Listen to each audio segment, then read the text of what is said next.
家好，又係我開心主廚啊！我哋準備煲花膠湯、花膠煲雞。咁呢就先教大家浸咗個花膠先。咁因為浸花膠大家都覺得好麻煩，好嘥時間。咁我喺呢度就會教大家用好快嘅方法，又快又慳時間浸到花膠嘅。咁我哋30分鐘就有湯飲㗎啦。咁再講一講嗰個花膠嘅揀法。花膠嘅大細隻呢就冇所謂嘅，視乎價錢而定啦。咁我哋呢個顏色叫做老身，即係話乾水，好乾水嚇，係算唔錯㗎啦。咁你哋鍾意大隻啲就買大隻啲，細隻就買細隻啲，冇所謂啦。咁揀嘅時候最緊要唔好有啲好似呢個啦，有啲咁樣色啦。咁呢個係佢本身曬嘅時候洗唔乾淨。咁我哋一陣如果浸咗呢，見到有少少色洗得到嘅就洗咗佢。呢度啦，係啦，大家望下，呢個就係洗唔乾淨嘅。咁我哋到時浸完之後可以洗走佢，洗得甩嘅，係啦，咁唔使擔心。咁我哋一陣浸嘅時候呢，會加啲葱頭啦，我哋淨係要葱頭嘅啫，同埋加啲薑就一齊浸，咁咪好簡單噶啦。咁我哋嚟咯喎，我哋去浸花膠咯喎。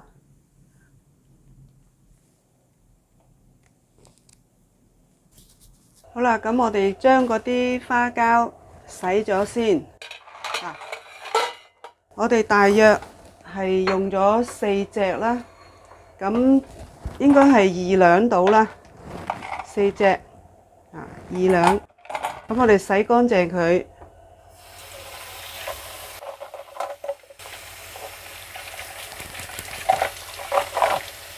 用啲水沖下入邊嗰個囊入邊啦，沖下佢啦。咁基本上就得㗎啦。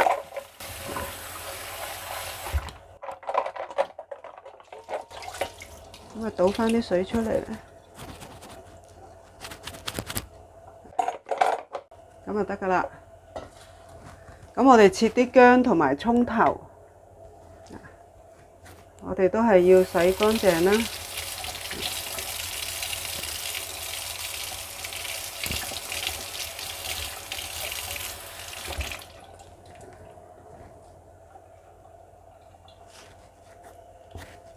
我哋要葱頭就得啦。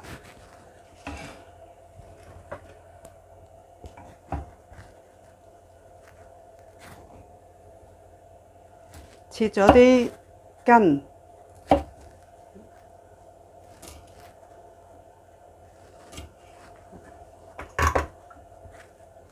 咁嗰啲唔靚嗰啲，我哋搣咗佢啦，搣乾淨啦。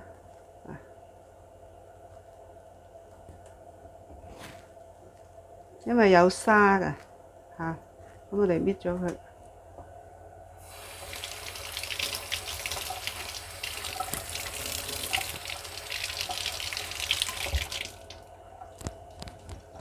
放埋落去咯喎。咁我哋切啲薑，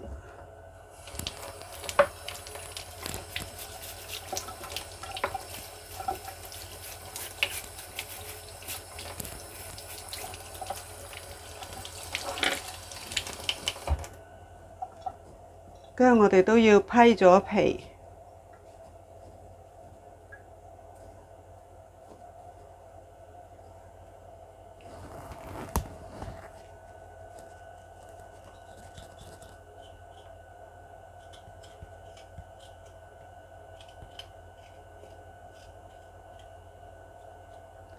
唔使太多嘅，切3、4片就夠啦，啲薑。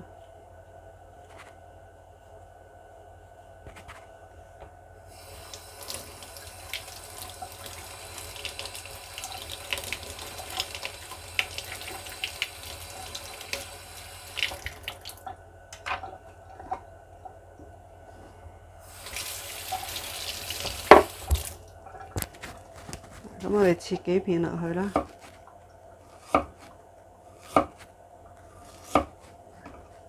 4片啦，咁就夠啦。咁我哋呢就會用啱啱煲滾嘅滾水擺落去，沖落去嗰個花膠度。好啦，我哋煲滾咗嘅滾水就即刻沖落去。咁你沖嘅時候呢，就慢慢沖。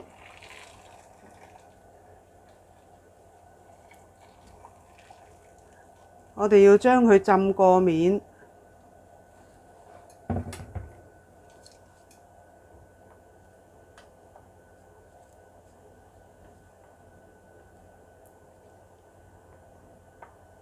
係啦，啲薑喺度。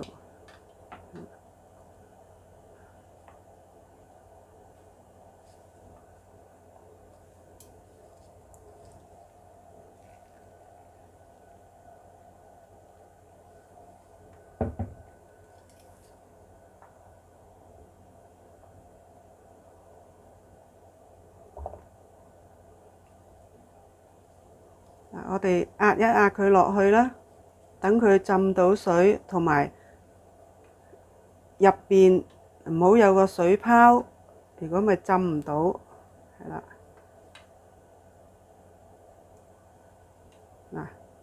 咁就得噶啦。咁我哋呢，就用個碟冚住佢，唔使理佢啦，留返聽日煮，咁冚住就得噶啦。好啦，咁就得啦。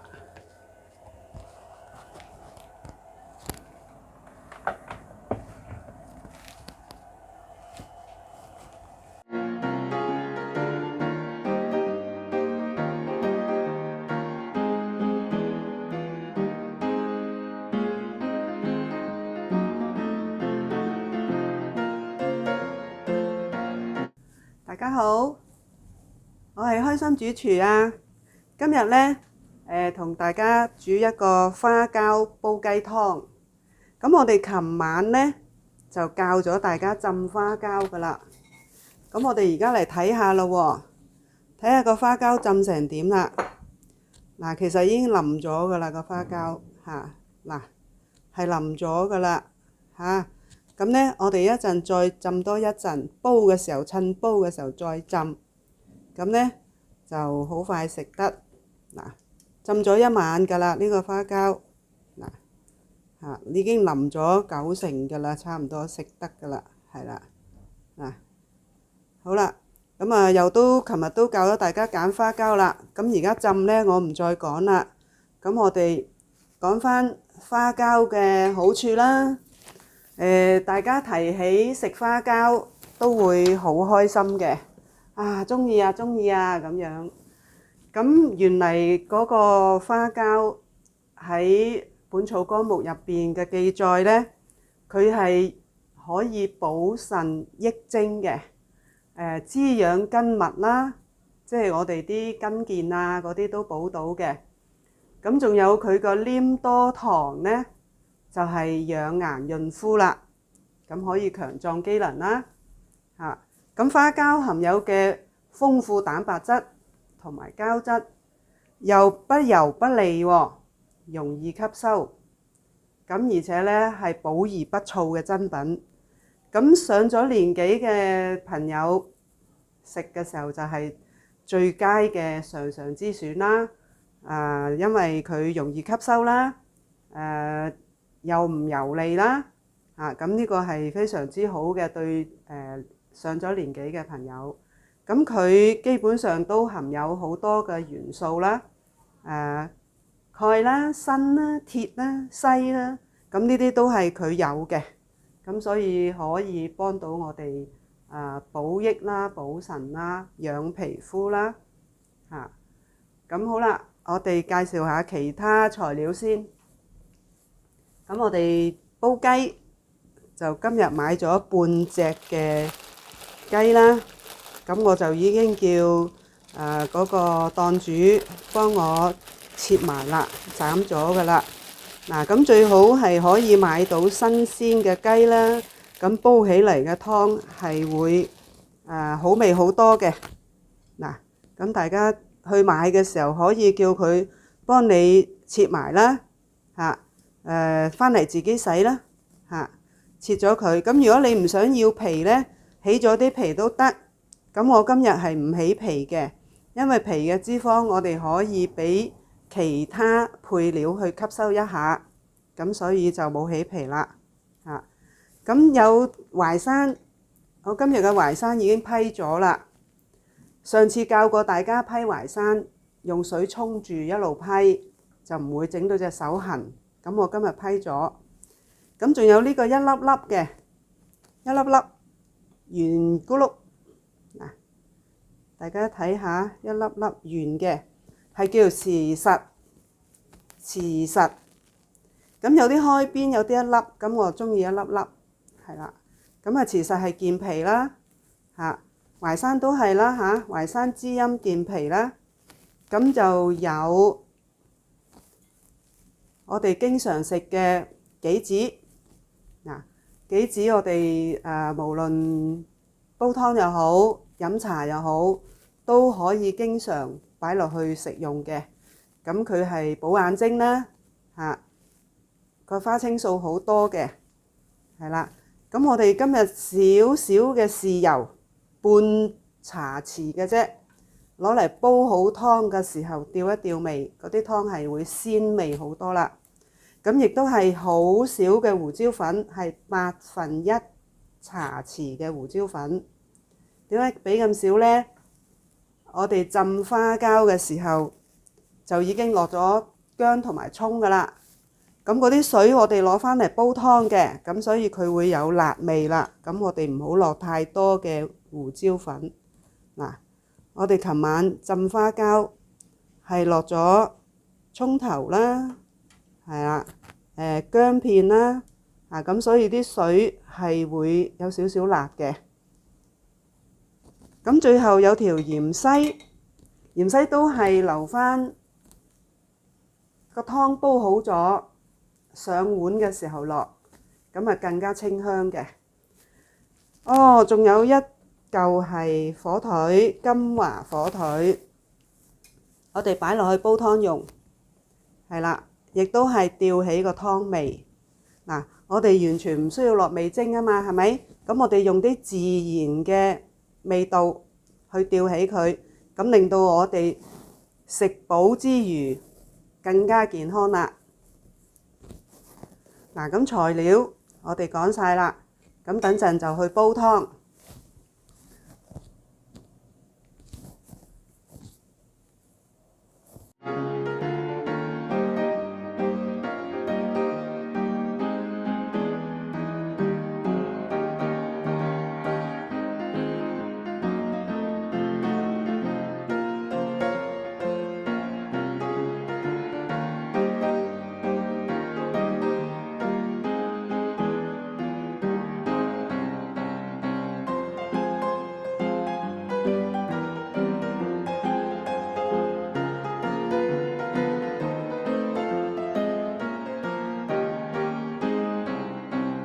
好，咁我哋洗下啲材料先。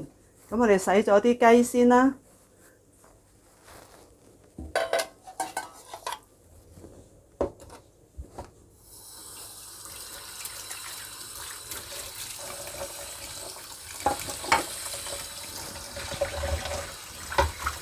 洗嘅時候呢，都係洗咗啲碎骨啦。可能切嘅時候會有啲碎骨喺度。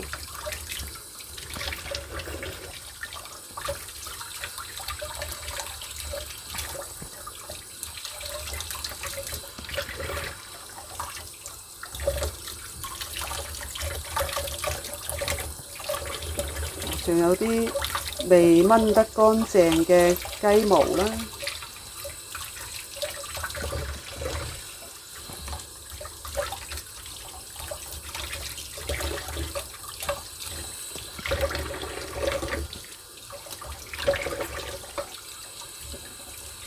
有啲廢仲黐住嘅，咁我哋搣咗佢啦。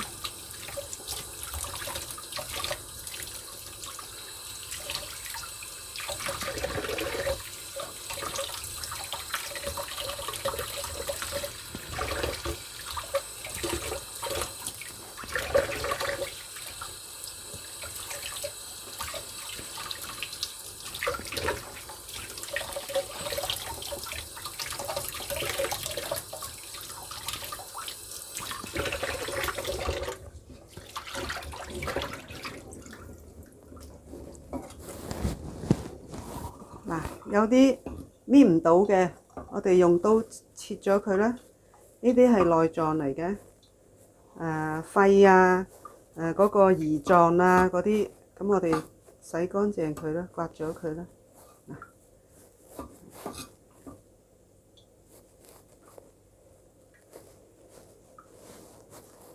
嗱，呢隻雞唔算肥㗎啦，呢隻雞啱啱好都好靚。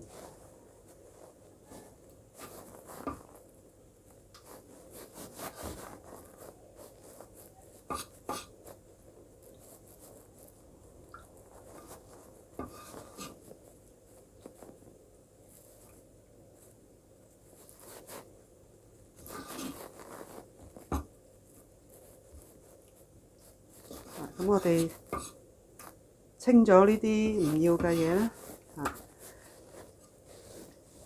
咁我呢就會用熱水去浸一浸、洗一洗，即係出水啦，我哋叫做。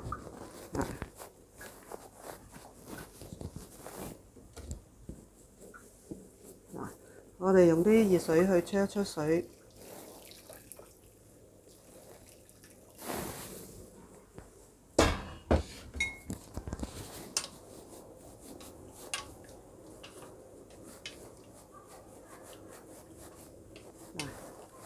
咁樣嗰啲血水都出到一大部分嘅，咁我哋就由得佢切埋個淮山先啦。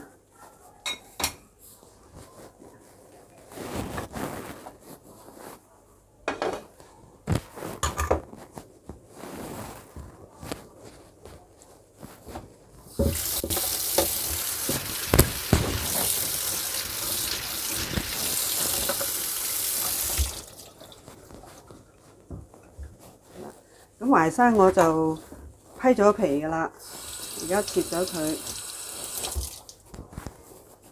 咁因為我哋個湯呢唔會煲太耐，唔會煲幾個鐘嘅，我就會將個淮山切薄少少，咁一陣食嘅時候會好粉啦。嗱，咁樣打斜切啦，切薄少少，咁就得㗎啦。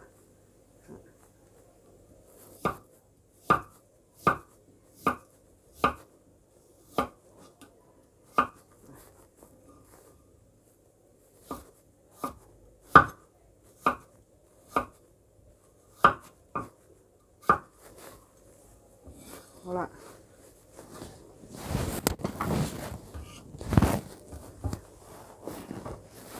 好，我哋呢個火腿金華火腿，洗佢啦，跟住我哋要嚟做湯底嘅，咁係可以成嚿放落去啦，或者你隨意切開佢啦。咁一陣做湯底嘅，擺落去。咁洗埋啲杞子啦，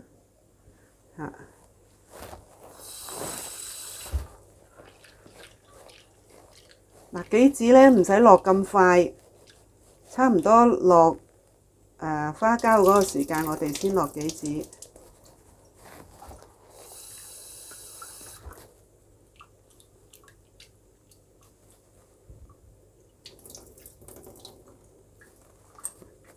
我哋洗好啦，咁都切埋呢個先啦，橫掂都用開咗個刀啦，咁我哋洗乾淨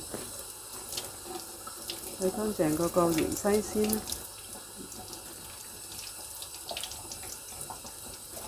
啦。如果有沙你洗唔甩呢，你就搣咗佢，唔好要啦。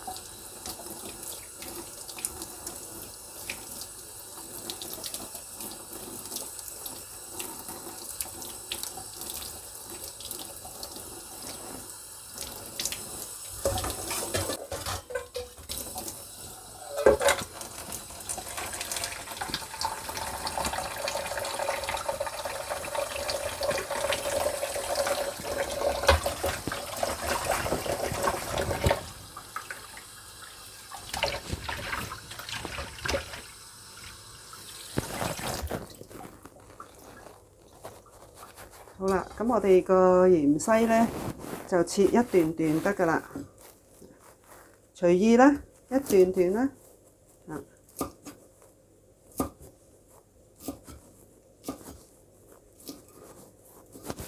咁就得啦。咁啊留返飲湯嗰時用啦。咁而家我哋要煲湯啦喎。嗱，呢個呢，呢個雞呢，我哋將啲水倒咗佢，將啲雞倒咗嗰啲水。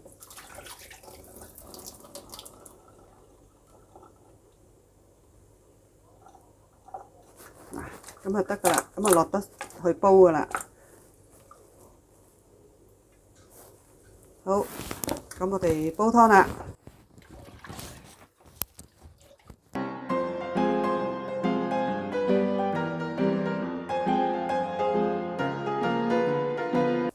好啦，咁我哋先將嗰啲材料放落個煲度先。將個雞放咗落去，咁先頭俾啲熱水浸過嘅。咁我哋唔好將下邊啲水倒埋落去啦，可能仲有啲水嘅。咁我哋唔好倒落去，係啦，嗱，呢啲唔好倒落去啦。咁跟住呢，落埋啲慈實浸過啲水，我哋就要得嘅。咁啊一次過落埋落去啦。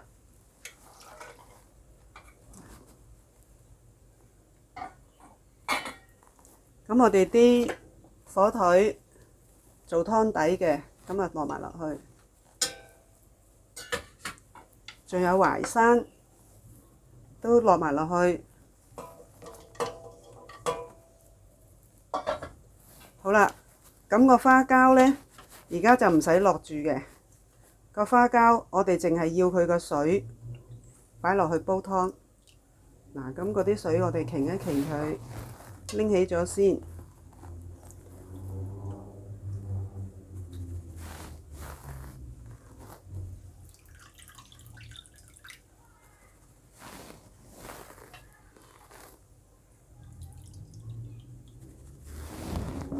咁啲葱都唔好落啦，啲葱頭唔要啦，個薑可以留返，由佢擺落去，呢啲唔要啦。咁我哋呢，就會用8碗水去煲，8碗。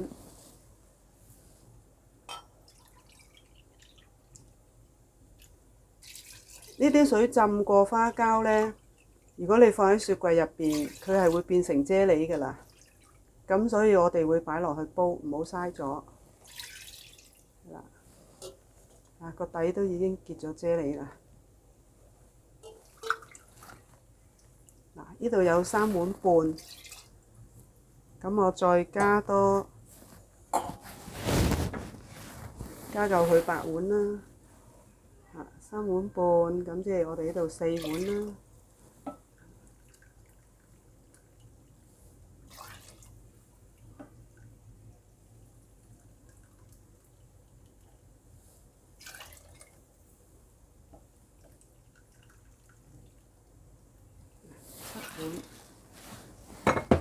咁我再俾多1碗啦。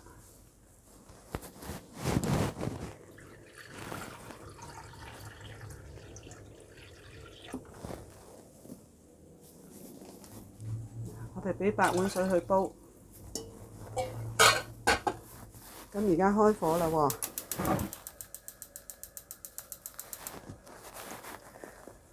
我哋大火煲滾佢先，再用返中火。咁而家冚住佢，等佢煲。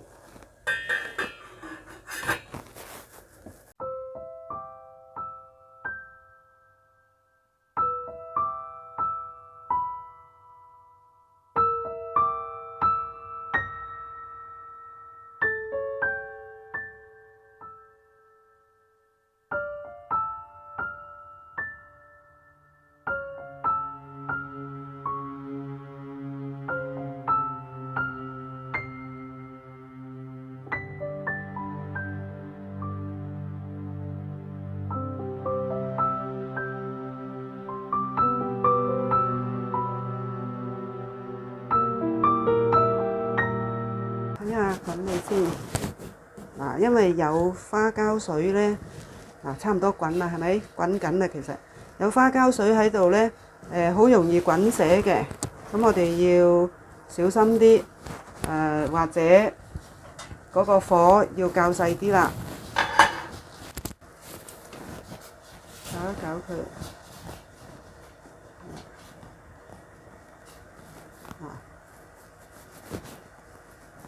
咁我哋開始較細啲咯喎，個火係啦。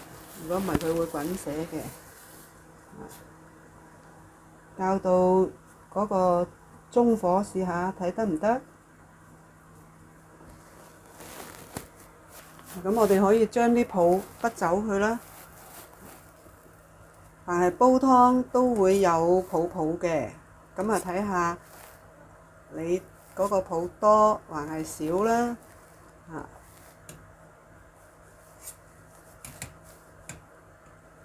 其實係個油起到泡出嚟，咁唔使筆晒佢，你睇到有油。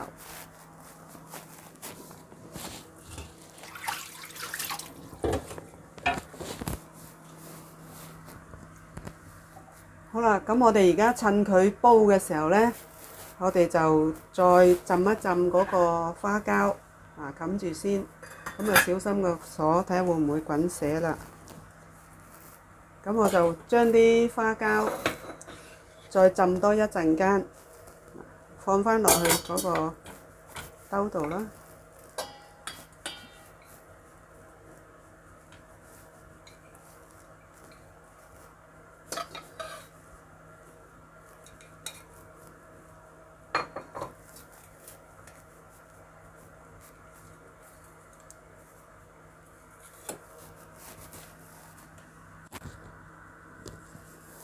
都係用滾水去浸一浸佢。咁一陣個湯啲水滾少咗嘅時候呢，我哋就用呢啲水加返落去，用呢個浸花膠水加返落去。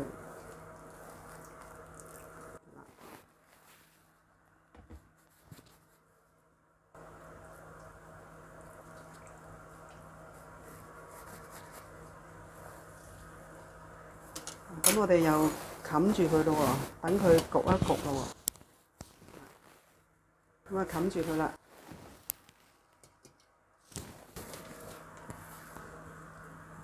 呢煲湯呢，我哋煲30分鐘就得㗎啦。咁而家係滾行嘅，滾到咁樣。咁我哋又驚佢滾瀉呢。我哋再可以睇一睇，睇下會唔會滾瀉。如果唔會滾瀉，我哋個火就唔需要再較細，係咪？因為佢有膠質喺度，係好易滾瀉嘅。咁滾瀉咗又嘥咗啦。嗰個爐頭又污糟啦，係咪？咁暫時係可以嘅。咁我哋就由得佢啦。咁我哋計下鐘啦，睇下鐘，煲30分鐘啦。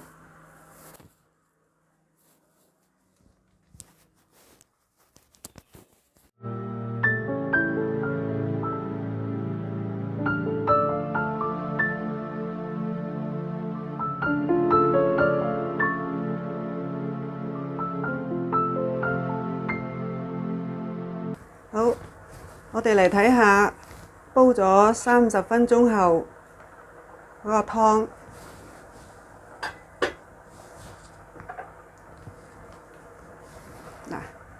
大家睇下，好奶白色，煲得好靚。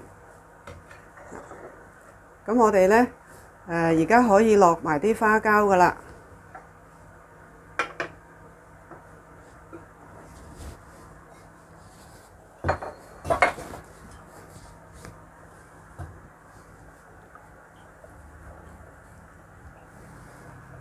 啲花膠唔使煲幾耐嘅，咁我哋落咗落去呢，佢係繼續滾。咁如果唔夠火呢，我哋加返大少少，滾緊就得㗎喇。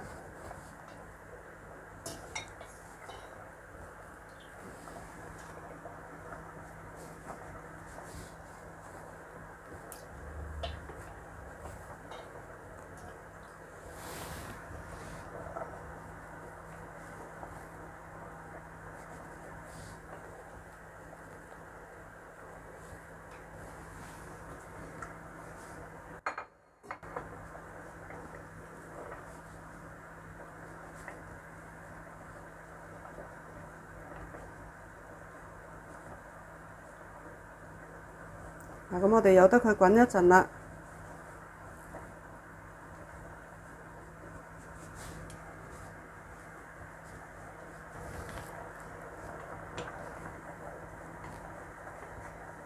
煲花膠大家都想有個口感，咁所以我哋就成條放落去。等陣食嘅時候，你都可以成條放喺碗嗰度食，口感更加好。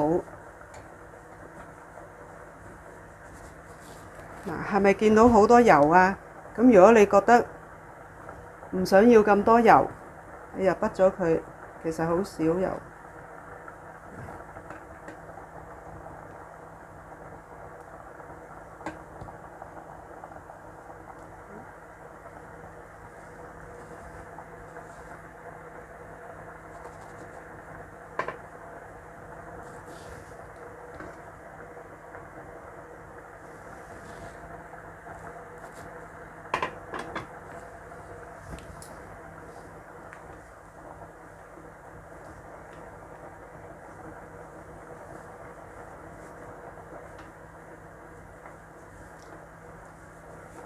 嗱，如果你覺得個湯唔夠，就加返先頭浸花膠嘅水落去。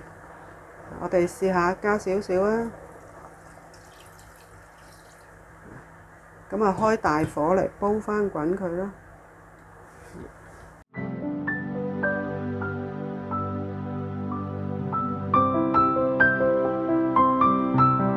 嗱，咁其實個花膠已經好腍啦。嗱，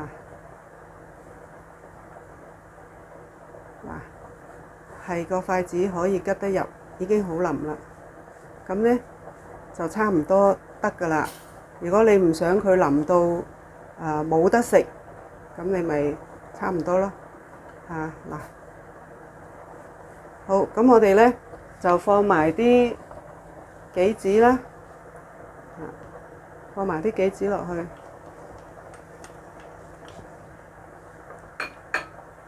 個芫茜，我哋都一陣食嘅時候放。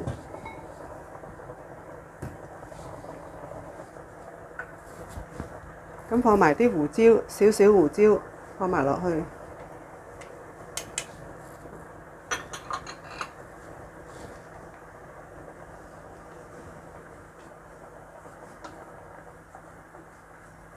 嗱，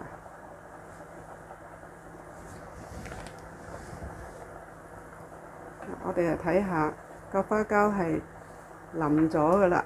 嗱，睇唔睇到啊？篤得落就係腍咗。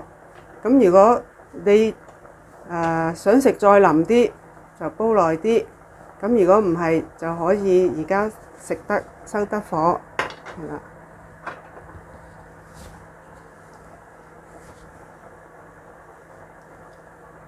咁得啦喎，我哋食得㗎啦喎。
好啦，咁呢個湯我哋就煲好啦。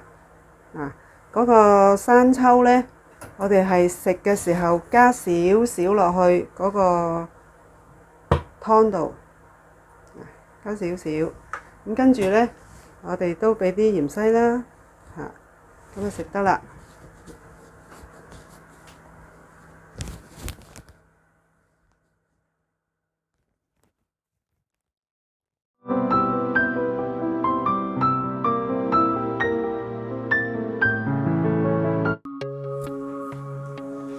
謝你嘅收睇。喜歡我嘅開心主廚，請你訂閱並提出寶貴意見，以作鼓勵同分享。希望你多多支持，我會繼續為你同你嘅屋企人煮出更多食得健康嘅菜式。多謝。